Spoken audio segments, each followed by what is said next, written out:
morning and welcome. My name is Giovanni Fasano and I am a corporate finance and business strategy consultant. And of course, welcome to my channel. Yesterday marked a special astronomical event, the summer solstice, the moment in which, in the northern hemisphere, the sun reaches its highest point in the sky relative to the horizon, making it the longest day of the year. But don't worry, I haven't changed the focus of this channel, nor do I intend to start a kind of new age discussion about the solstice. But it serves as a powerful metaphor. Companies too reach a peak at some point with high revenues, healthy margins and satisfied clients. And yet, this is often when a silent and dangerous trap appears.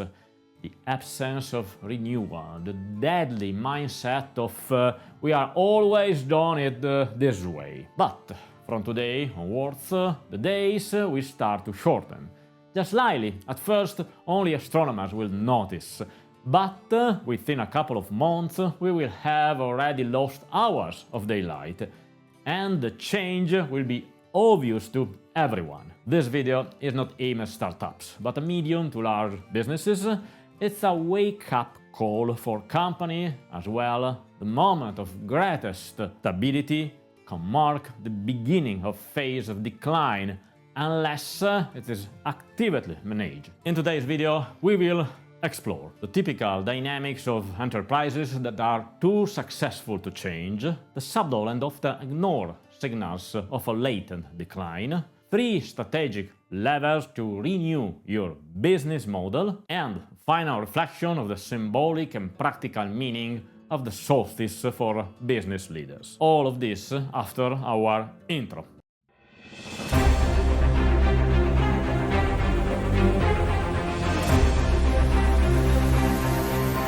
So before we begin, if you find this insight useful, please subscribe to the channel, like the video and activate the notification bell to stay updated on future content. First chapter: enterprises that are too successful to change. When a company surpasses 10 or 20 million in annual revenue, it has already achieved a great deal. Validated product, efficient processes, and an organized structure, a defined market position, and often long-standing loyal customers. Banks are happy, suppliers are cooperative, and employees have found their rhyme. But, paradoxically, it is precisely when danger lurks. Normality becomes religion. The model is replicated on autopilot, and decisions are driven more by habit than analysis. Strategic meetings turns into status updates. No one looks up anymore. The greatest risk? Believing that doing well today means being ready for tomorrow. But markets shift, competitors evolve, technologies advance, and customers become less loyal. It's often those in dominant positions who resist change the most. Because change is expensive, tiring, and risky. But not changing is far riskier in the medium term. Chapter 2. Signs of a latent decline. Decline doesn't begin with a crisis. It arrives quietly, disguised as a routine. Here are a few warning signs that shouldn't be ignored. Margins are eroding, but it's blame on temporary cost fluctuations. Growth is flat, but at last we are still invoicing. New initiatives never take off, just slides that remain in draft. The executive team hasn't changed in years.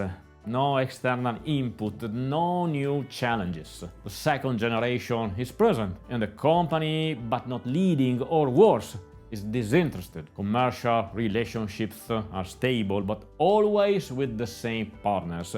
No exploration, new channels. These are all red flags of what we might call a stable decline. Of course, it is not yet failure, but the beginning of lost relevance. Just like the solstice, the light doesn't vanish overnight, but it starts to fade bit by bit. The longer you wait, the harder it is to recover. Chapter 3. Change the model before the market forces your hand. How can you reverse course? The answer is while you still have the choice. Here are 3 strategic levels to rethink some mature enterprise. First, redesign the business model. It is not just about changing the product, but about rethinking how value is created, delivered, and captured. Could the product be offered as a service? Can your sales processes be digitalized? What happens if your customer drastically changes how they purchase tomorrow? Again, explore strategic acquisitions. Acquiring a small, innovative company, even just for its skills or market, can reignite the system. You don't have to grow exponentially, but you can diversify and gain new expertise. Bring in external advisors. After years of internal management, a fresh perspective can be revitalizing, not just through consulting, but through governance, boards, strategic committees, industrial mentors. Likewise, the decline, change doesn't happen overnight, but it starts with a conscious decision. Don't wait for the market to force your hand. And now we are reached the conclusion. The summer solstice isn't just an astronomical event, it's a cyclical reminder. Even the brightest moment can hold the shadow of its end. For a company, the solstice is that moment when everything still looks perfect, but meaning starts to fade. The danger is success-induced paralysis. The temptation is to remain still. But staying still over time means falling behind. Remember, changing doesn't mean destroying. It means re-enhancing strategic decision, acknowledging that the context has evolved, and understanding that even strong, historic, well-established enterprise can and must transform with intelligence, with gradual steps, and with method. Those who wait for a crisis to drive change are already a step behind. Those who choose to evolve while things are still going well are doing something counterintuitive but incredibly powerful.